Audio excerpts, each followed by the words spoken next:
Buck is one of the coolest, charming, and down-to-earth operators on all of Team Rainbow. Now let's find out why. But first, we need to start off, as we always do, with where and when Buck was born. So Buck's real name is actually Sebastian Coates, and he was born on August 20th, 1984, making him 36 years old as of today. Sebastian was born into a long line of military veterans in Montreal, Canada, along with his 3 siblings. We don't know much about his parents besides the fact that they were veterans, because Buck actually just come from a long line of veterans, all the way back to like his great-grandparents. Everyone in Buck's family was very physically active, spending much of their time outdoors, playing, hunting, and other activities. They were an extremely close family and spent the majority of their time together, but Buck dreamed of a more unconventional life for himself.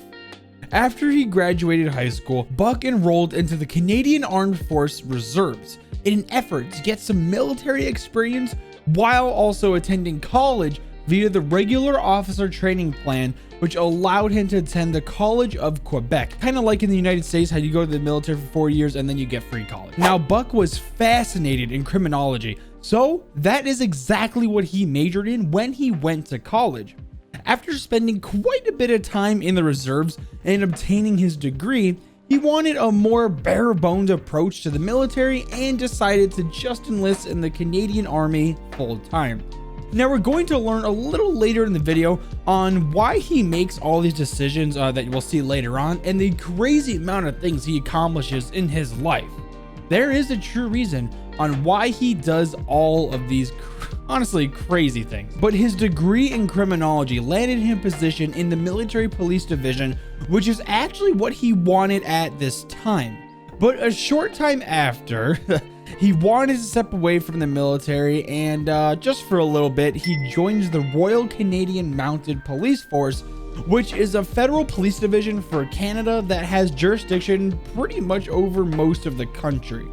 Here is where he learned a vast amount of his skills, like high-risk situations, long and close-range engagements, marine rescue, and some really cool training as an armed ship boarding specialist. Now, I can't help but draw the correlations between Yacht, you know, the first map that came out with Buck, the armed ship map, and his training in his lore. Just seems a little too, it seems like Ubisoft did that on purpose. Oh yeah, and let's add one more thing to the already crazy amount of things that Buck has accomplished already with his life. Now let's just go ahead and add that Buck joined the RCMP, Emergency Response Team for Canada, pretty easily, because, you know, why not? So once Buck became so damn good at rescuing people in difficult situations, the Canadian military literally begged him to come back to them, but this time they wanted him as a member of the Joint Task Force, or the JTF2 for Canada. Buck couldn't refuse the offer, so he decided to join the military again and open up a new chapter in his life. His introduction into the JTF2 helped him master the art of high-speed tactical driving, both on land and water, hazardous materials management, or hazmat for short, and specializing in hostage rescue. With the long list of things Buck is pretty amazing at, it's no surprise that Harry, the director of Team Rainbow, or better known as Six, heard about Buck on his search for new cadets. So yes, Harry immediately wanted to talk to Buck and also decided to pick up Frost as well from the JTF2, as he needed 2 operators that can handle the cold very well with a diverse set of skills.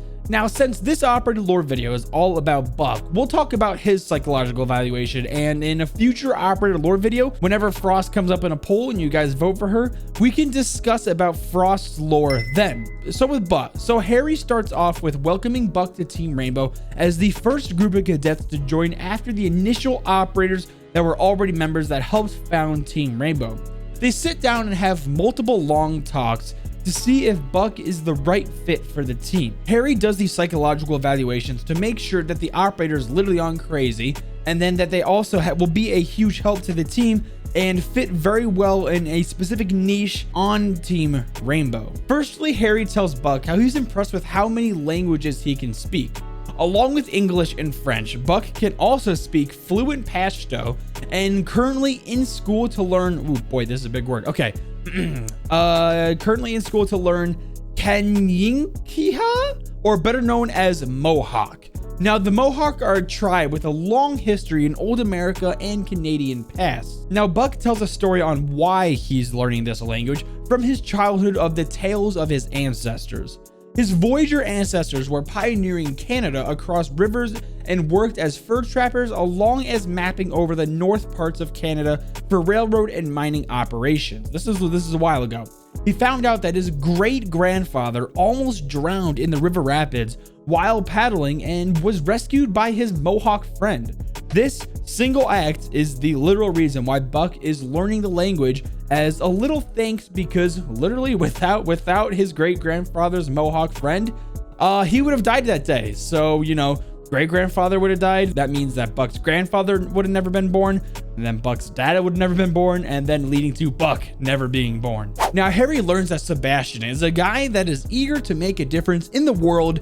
His approach is sensible and realistic. He works toward actual results, and the effort required to do so does not faze him.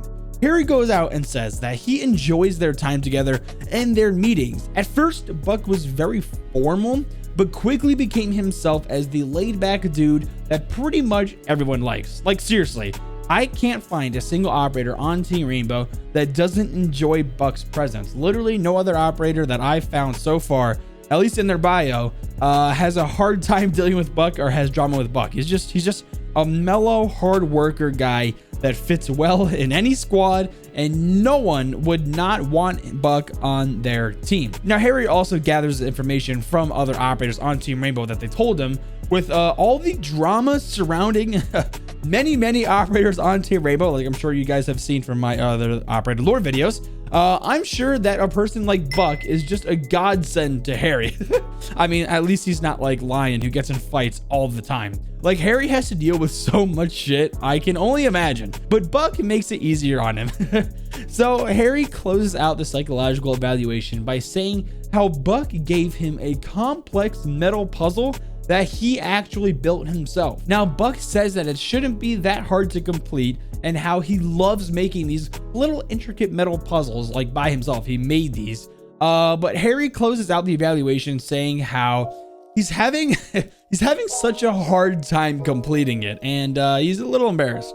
Okay, so let's move on to the device evaluation that needs to be done on every single operator cadet that joins Team Rainbow. Now, Frost actually took the lead on the evaluation for Buck because he was out being deployed on a top secret operation at this time that Frost didn't even know what it was about. I can only wonder what it is.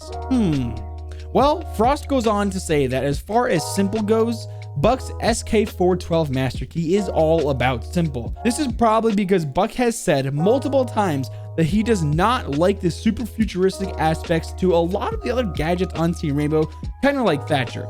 He wants to stick to his roots and keep it nice and simple. The spiked muzzle at the end of the shotgun barrel is intended for digging the shotgun into the wood around the weak points in the door so that a proper ballistic breach can be performed. Failing to stabilize the weapon during a ballistic breach could lead to the operator needing to use more shots than necessary, blowing their cover, making this spiked muzzle a very handy tool for door breaching.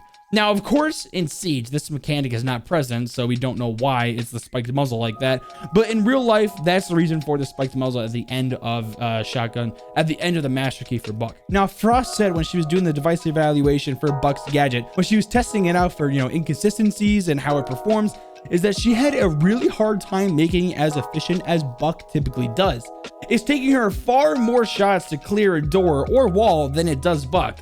Well, OG, I wonder why. Maybe it's because you lay down bear traps to sever people's legs for a living, while shooting open holes with a shotgun is literally what Buck specializes in. But Frost goes on to say that she will continue practicing with his master key, so maybe one day she will be able to beat Buck's high score, maybe by the time he gets back by his top secret operation. Well, I think we're all caught up on Buck's lore. Let me know who you guys want to see next in another operator lore video. Check out my operator lore video playlist. If you like this video, odds are you're probably gonna like the other ones, and maybe I already did a video on your main already. Make sure to like the video and subscribe to notifications if you're new. Now, with all that being said, Jeppy out!